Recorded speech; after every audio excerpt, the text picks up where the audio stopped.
Hello everyone, welcome to Sports Source, your number one source of sports, and today we're doing a brand new series. Now this series I like to call NBA Cop, and basically what this series is going to be, we're going to be going through some Twitter, Instagram comments that are just plain out bogus, because the Instagram community and the whole NBA community and the NBA Twitter community, it's very toxic at times, and there's just a bunch of haters, and people have their opinions that are just flat out wrong, and I just want to expose them. So that's what I'm doing here. I have 10 comments right here.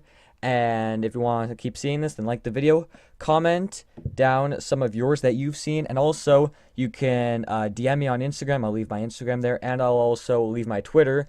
So I want you to send these in. I want this to be a community-based series, so it's going to be NBA Cop. I bust these, like, toxic NBA fans, and I show some comments, and I just talk about why they're wrong. And let's get started with the first comment. Now, this first comment is in November when Derrick Rose dropped his 50-point game. And this person just says, yawn. This dude act like he broke the 100 points game record. F out of here. Okay, there's many things wrong with this. So, this person commenting is basically saying, yawn, he dropped 50, he's crying, he's acting like he dropped 100. But that's not the point. He's crying because he was a former MVP, and he was a really, really good player, and he came back, and then he dropped 50. And that's a very special moment. I'm not even a Derrick Rose fan. I don't like Derrick Rose fans because Derrick Rose fans are sometimes annoying, but like that's just a great moment to have. You have to be, how could you be mad at that moment? That's one of the most happiest moments in the whole NBA season this year. Like, you can't get mad at that. Either you love Derrick Rose or you hate him. How can you get mad at him dropping 50? But this person found a way. They got mad at him because he dropped 50 and he's acting like he dropped 100. That's not the point. The point is he came back from all these injuries and all this diversity, and he came back and dropped 50. And that was a very special moment for lots of NBA fans, more specifically Derrick Rose fans, and for Derrick Rose himself and his family. So this person hating on him for scoring 50 points is just stupid. So this person is under arrest. Now, this next comment is from when they announced the All-NBA teams, and they're talking about Klay Thompson and if he was snubbed or not. And this comment basically says, he definitely didn't get snubbed, but D'Angelo Russell, on the other hand. So he's basically saying that D'Angelo Russell got snubbed from an All-NBA team. And what? No. I mean, D'Angelo had an amazing year, but to say he got snubbed from the All-NBA third team, that's just bonkers. I think that he's going to win Most Improved Player of the Year award. But to say that he got snubbed from an All-NBA team is just flat out wrong. You got guys like Kemba, Bradley Beal. I'd probably put Klay Thompson ahead of D'Angelo. I don't know, because D'Angelo Russell, his team, he did lead them into the playoffs. He did have an amazing season. But do you have him over Kemba, who put up better numbers, even though his team didn't make the playoffs, and the Washington Wizards with Bradley Beal, who didn't make the playoffs? But I don't think D'Angelo Russell got snubbed. He's still young. He still has many years to elevate his game and to prove himself as an elite point guard. But I just don't think that he got snubbed here. I think that no one really got snubbed from an All-NBA team. But we'll get more into that later. And I don't think that D'Angelo Russell should have been on an All-NBA team. Maybe in the future he will be, but for this year, I don't think he was snubbed like this guy says he was. So, sir, you are officially under arrest. This next comment is just the worst of them all, I think, of this whole list. So, this is on a Charlotte Hornets fan page, and it's about Kawhi. It's a Kawhi Hornets jersey swap. He's like, oh, should Kawhi come to the Hornets? And this guy says if he comes to the Hornets, he'll have someone better than Kyle Lowry, and it could be a championship team. There are so many things wrong with this. This comment triggered me so much because this is just false. Okay, let's just start from the beginning. So if he comes to the Hornets, he'll have someone better than Kyle Lowry. Yes, Kemba Walker is better than Kyle Lowry, but I think that Kyle Lowry is a better fit next to Kawhi because of the defense he brings, the unselfishness. I just don't think that Kemba and Kawhi would be really a good fit because I like the defense side. Kemba's more ball dominant than Kyle Lowry. I like the way that the Raptors play right now. I really like their system. They play team basketball with Kawhi. And if you put Kemba and Kawhi, they might struggle a bit because they both want to be the alpha dogs. Kyle Lowry, he's laid back. He plays good defense. He's a good playmaker. He's unselfish. So that's the first thing.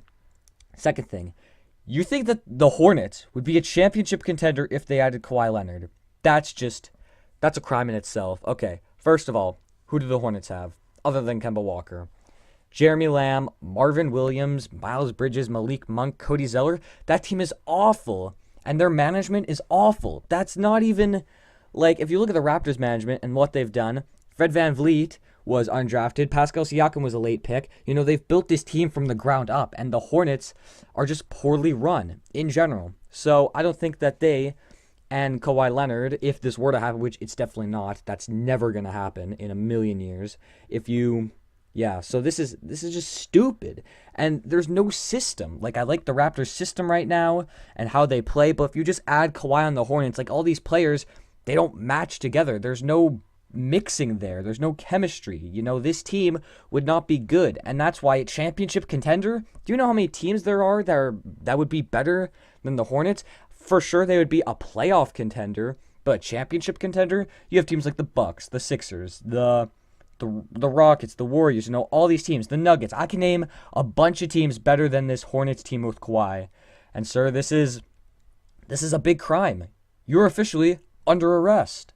Now this next one is on an Allen Iverson quote, and it was basically a post. It was a quote from Kobe, and it said that we should all be glad that Allen Iverson wasn't 6'5", because he would be one of the greatest of all time. And this just said he would easily be in the GOAT convo every time if he was 6'5".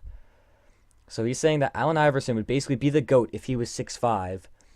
And no, I don't think this is true. You can't just add height to a player and then they're just automatically the GOAT. I don't remember when this was, but there was it was a quote from Isaiah Thomas a little bit ago that said that if he was like 6'5", or if he was 6'3", he'd be the best point guard in the league. And that just doesn't work. I hate those debates where it's like, oh, if you add size to this player, they're automatically better. That's not the case, because you have to think of how their body is. If Allen Iverson is 6'5", his game is completely different. He's not as fast. He's known for being one of the quickest, best ball handling players of all time. So if you add those 5 extra inches, it doesn't just add 5 extra inches. It changes his whole game completely. And then he's growing up. If he's growing up as a kid that's taller, then he'll change his game from day one. You can't just add 5 extra inches to a player and he'll be in the GOAT conversation. And that's extremely disrespectful to players like Michael Jordan and LeBron James, who have that athleticism and that defense. That's just not Allen Iverson's game. And 5 extra inches isn't going to change the whole career and the whole landscape of Allen Iverson's career. I don't think that he's in the GOAT conversation if he's 6'5". In my opinion, there's only 2 players in the GOAT conversation. That's LeBron, Michael Jordan, and you could maybe add Kobe, but I don't really think so. And I don't think that Allen Iverson is in that conversation if he adds 5 extra inches. So, sir, I'm sorry, but you are under arrest. This next one I'll go over pretty quickly. So this was a post again about all the All-NBA teams, and this guy just said, use me as a Dame over Harden button. So he's basically saying that Damian Lillard should be on the All-NBA first team over James Harden. First of all, James Harden is top 2 in MVP voting, and Lillard, I don't know where Lillard is because I don't know the MVP rankings, but he's not top 3. Harden, he averaged 36 points, had an incredible scoring season, dropping 50, 50, 50, 50, 50, 50, 50, and he had that incredible scoring run. And I hate how people are just looking at Damian Lillard now because of playoffs. Playoffs are such a big stage for players, but I mean, you have to look at a player before the playoffs. The All-NBA teams is a regular season thing, kind of like the MVP voting. That's why I don't like people saying that people should win the MVP or the Defensive Player of the Year just because of what they did in the playoffs, because it's a regular season award. So playoffs shouldn't influence this. And if you think Damian Lillard should be over Harden, Harden averaged 36. Again, he had an amazing season. And Damian Lillard, even though he had a really, really good season, and the Blazers were the 3rd seed, I'm pretty sure, fact check that, but I still don't think that he should be over Harden. So, sir, I'm sorry, but you are under arrest. This next one really bugs me. So this is a 76ers fan page, and it's talking about free agents who they should sign, and this guy brings up Kemba to the Sixers. And this is what this guy has to say. He says, LOL, we don't need to sign the most overrated player in the league. Dude can't win and puts up hollow numbers inefficiently. We don't need him. We're going to start with the first part. The most overrated player in the league. How is Kemba Walker overrated? You never hear about Kemba Walker. Kemba Walker is so good, and no one talks about how good he is. He is a top 5 point guard in the league. Yeah. I think he's a top 5 point guard in the league. You can fact check that. I'm just saying that off the top of my head because this is all unrehearsed. But how is he the most overrated player in the league? I can name lots of overrated players. And I hate the term overrated players because it's thrown around so much, people don't even know what the word overrated means. Kemba Walker is not overrated. And the second thing in this comment, dude can't win and puts up hollow numbers efficiently. Can't get wins, huh? He is the only reason the Hornets get any wins at all. Look at the Hornets team past Kemba Walker, and what do they have? Jeremy Lamb is their best player. Jeremy Lamb as their best player. If you take off Kemba from that team, they're the worst team in the league. Hands down. Kemba's the only reason that this team was in the playoff race for a while. For a long time, actually, he was in the playoff race. And he's all NBA third team. Give the man his respect. And he puts up hollow numbers inefficiently. I hate how when people bring up, oh, he's a scorer, and his team didn't make the playoffs, so that diminishes his scoring. Not really. Someone has to take those shots, and like almost half of the teams in the whole NBA don't make the playoffs, so that's almost half of the players in the league aren't in the playoffs.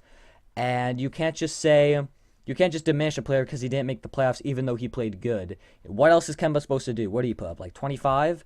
And 6, I'm not sure we put up because this is, again, all on the top of my head. But he had an incredible season. It's not his fault they didn't make the playoffs.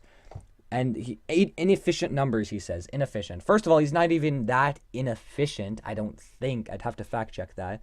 But the second thing is, of course he's inefficient. Do you know why a player would be inefficient if they're on a bad team? Because who else is going to score on that team? Jeremy Lamb?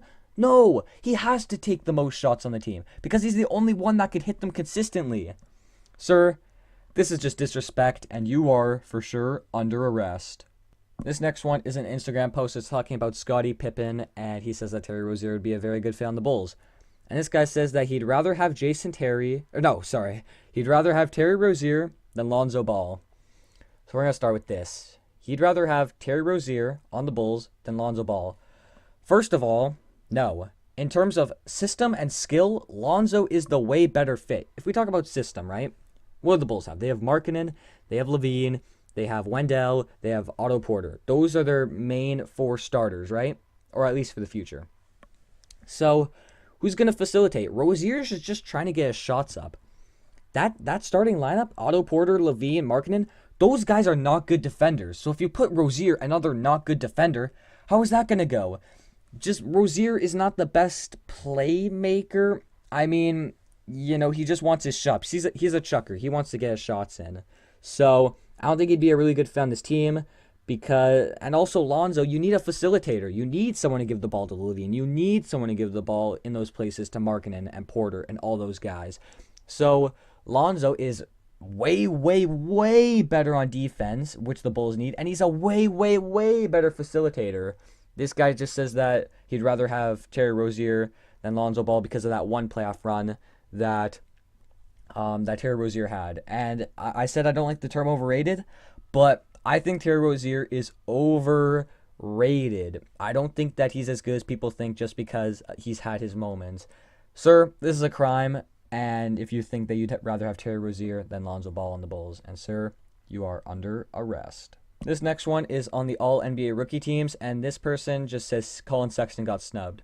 I'm going to keep this one light. I'm not too triggered by this one, but here's how the All-NBA, all rookie teams work, right? You need 2 guards, right? The All-NBA first team already has 2 guards. It's unanimous players. Unanimously, Trae Young and Luka Doncic were already in the All-NBA rookie team because the top 2 rookie votes are unanimous. So where does that leave Sexton? Sexton has to be automatically on the second team or lower. How does he get snubbed? Trae Young played amazing. Luka Doncic, amazing. They got so much media attention for good reason because they were played amazing in their rookie seasons. Collin Sexton had a very underrated rookie season. He did have his struggles, but do you really think that he should make the All-NBA rookie team over Luka and Trae Young? And first, let's also talk about the All-NBA rookie teams because the rookie teams, are we really going to look back on these players and think, oh, well, this player, you know, he won 3 MVPs and 5 championships. Well, this player was All-NBA rookie team. Oh, I think that this player had a better career and resume. No. All-NBA rookie teams are stupid, and no one cares about them other than the season that actually happened. Literally, no one cares. It doesn't predict how a player's career is going to be. It's just about how they did in that rookie season. Some players are late bloomers. Some players are early bloomers, you know? But I don't think that Collin Sexton got snubbed at all. I think that he had a really good year, and he deserves where he needs to be. So, I'm sorry I have to do this to you, but you are under arrest. Thank you for watching. What do you guys think of these comments and this whole series idea? Let me know down below. My Instagram and Twitter will be down below if you want to send me more of these. You know, it's hard to look for some of these, but there's some stupid NBA fans out there, and I want you guys to help me. I want you to be my assistant officers and spot them out for me. So that's all for me now. I'll see you in the next one. Take care and goodbye.